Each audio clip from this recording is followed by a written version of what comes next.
With us on the broadcast this minute is Igor Novikov. Igor Novikov is with us from Kiev, who is a former advisor to the Ukrainian President Volodymyr Zelenskyy. Thanks very much, Igor, for being here with us. In the latest, Russia has asked the Kiev residents living near the intelligence infrastructure to evacuate. Tell us more about the situation in Kiev right now. Well, first and foremost, thank you for having me. I would like to express our deepest condolences to the great people of India for their loss. I mean, an Indian student was killed, murdered by Russian shelling today in Kyiv, and unfortunately, we know what it's like because we've lost thousands of our civilians and military personnel in this unprovoked attack. So as far as Kiev is concerned, I'm in Kiev, so I literally heard an explosion as I was going live on air. So some of that infrastructure might have been destroyed because we had an air attack alert. But I don't know what happened because I'm with you guys, so I'm going to check as soon as I can. The situation, look, in Kiev, it's not as bad on the eastern side of Kiev than it is on the western side of Kiev. On the western side, that kind of has the road leading to Belarus, has been under constant attack, and lots of villages and like suburbs of Kiev have been completely leveled. My close relative is in one of those suburbs. He's alive, but him and his family with small kids were hiding in the cellar for 3 days and have no means of getting out. I mean, so the situation is terrible. Furthermore, I mean, I fully agree with Secretary Blinken because the violence and the barbarity that we're seeing has no place in the 21st century. I mean, Russia is using, indiscriminate shelling of residential areas to influence, military outcomes. Russian forces that take over certain parts of Ukraine have been documented to execute civilians for disobedience. So literally a person wouldn't give them a phone and they would shoot them on the spot. So that is happening. All our supply chains have been broken. So Russia has shelled maternity wards. We've lost at least 16 children that we know of over the last 5 days in the Russian shellings and attacks. So the situation is terrible. The worst, I mean, I can give you some new information. In eastern Ukraine, there's a town called Volnovakha that's been overrun by the Russian forces and literally leveled to the ground. There are still lots of people there. There were 20,000 people living in that town before Russia attacked. They are refusing constant calls from anyone in Ukraine or abroad to create a humanitarian corridor for those people to leave. So they literally want them to end up dead and surrounded in that town. That's what the situation is like. And, what I can say is it really breaks my heart to see that certain countries go with Russia on this one because that attack was unprovoked. And I'm afraid Switzerland has set a really great example. This situation is so horrible that, you can't afford to be neutral. Any Russian deal you make, any ruble that you exchange, any flight you take with Aeroflot or whatever, right?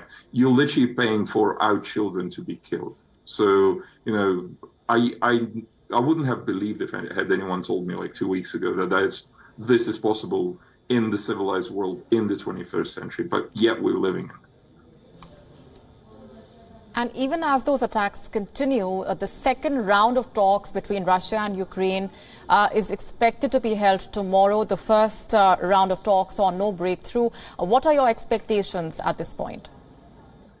Well, first of all, I expect this evening and tomorrow morning would be to be hellish for the Ukrainian people because President Putin deals in blood. So whatever chips he's going to put on the table tomorrow will be made out of blood of Ukrainians that he's going to spill tonight. Rest assured. I mean, we've been living with Russian aggression for 8 years now. The only difference, it's been confined to eastern Ukraine and to Crimea. Now it's all over the country. I don't have high expectations, before those talks because Russia is not moving from its position that it wants full control of Ukraine. Literally, it wants Ukraine to change direction and effectively to become what Belarus has become last year. Literally a part of Russia, a territory to be used for aggressive acts against its neighbors. So let me put it to you this way. If Ukraine falls, if Russia gets what it wants, next it will be Moldova, Romania, Bulgaria, Poland, and a couple of other countries that will be attacked from our territory by the Russian forces, and nobody would care that they are NATO members. The president has no regard for the international law, for the world that we have so carefully crafted after the Second World War, and kind of vowed not to repeat those mistakes. And he's not only repeating them, he seems to be doing that gladly.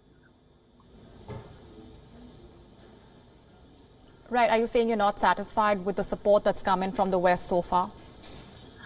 Well, let me split my answer into two parts. First of all, the most heartbreaking thing to witness was, the lack of severe sanctions before the invasion started. So literally what happened was, the world was waiting to see if it happens. And when it happened, we paid with hundreds, if not thousands of Ukrainian lives for the world just to go, okay, fair enough. I mean, it's happening. Okay, we'll sanction them now.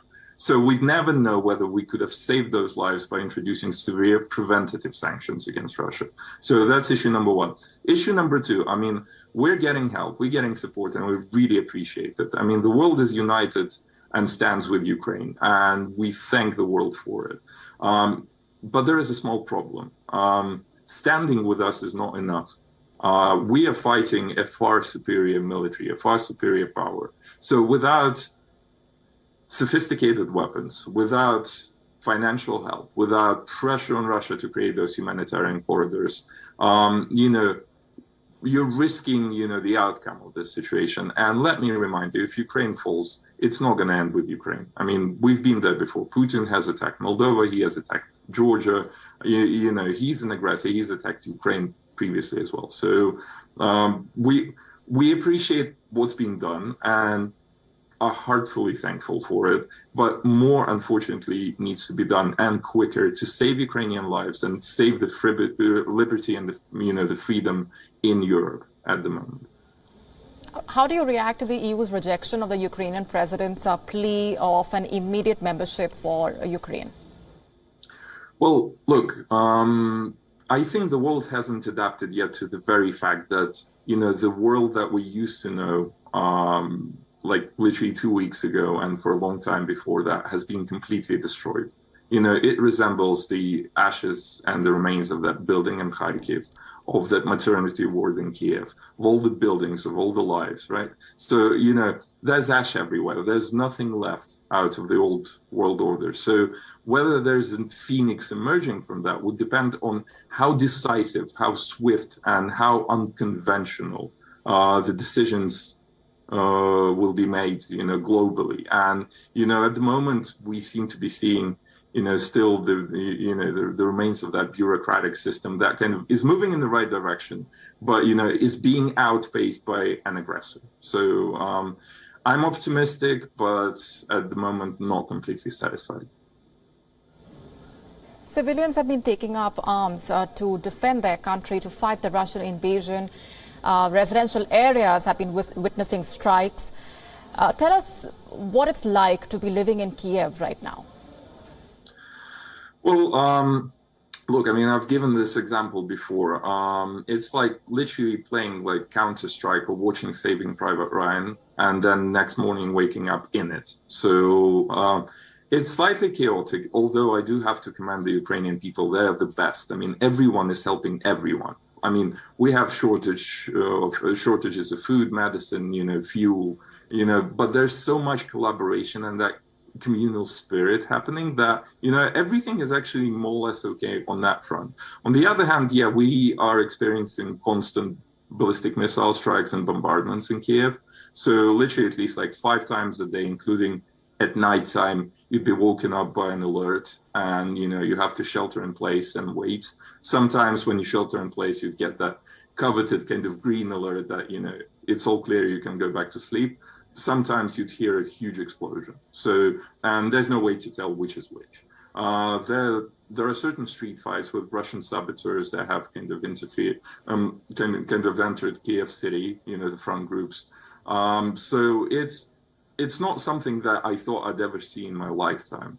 And there's a lot of tragedy. There's a lot of hope and there's a lot of tragedy. And, if it weren't for that hope, I think I'd describe this situation as, the apocalypse. But that hope gives me optimism that we're seeing, that painful birth of something new, something that's going to stay with us, and something that, will be built on freedom, liberty, and respect for human rights.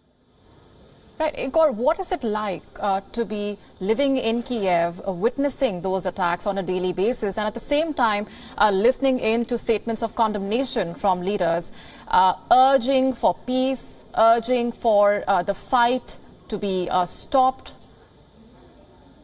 Well, look, every single statement of condemnation, every batch of sanctions that are introduced, every weapons shipment to Ukraine gives us hope.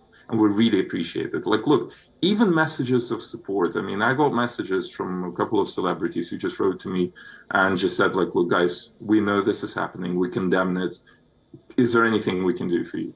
That kind of that pulls you away from the cliff. And that's incredibly important. Ukraine needs to be shown public support. If you can't do more for Ukraine, if you can't send us weapons or money or kind of take in refugees, at least kind of make your voice heard, because this is not a fight for Ukraine. This is a fight for, the future world that we're going to live in. And if we don't want to live in a world where genocide is okay and, spread out around the globe, we need to fight it. We need to fight it in any way we can, even if it's just a tweet, even if it's just a Facebook message or something like that, even if it's just a picture with a Ukrainian flag.